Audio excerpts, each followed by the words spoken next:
Timothy, he just got first place, hell of a run.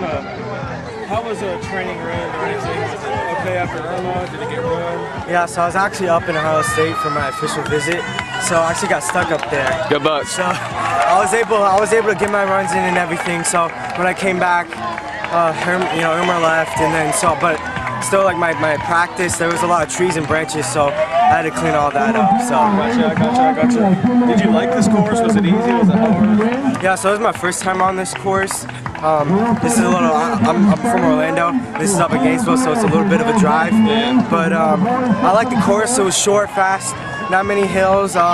That's mostly trail, so I like that.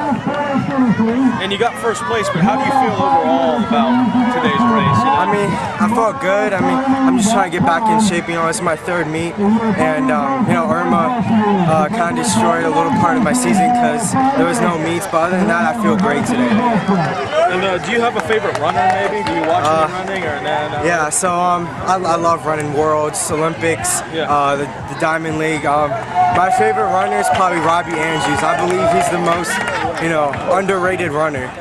If he didn't get DQ'd at the Olympics, he would have medaled right next to Matt Centuous. And what's your favorite thing about running cross country? Do you have something like adrenaline rushes?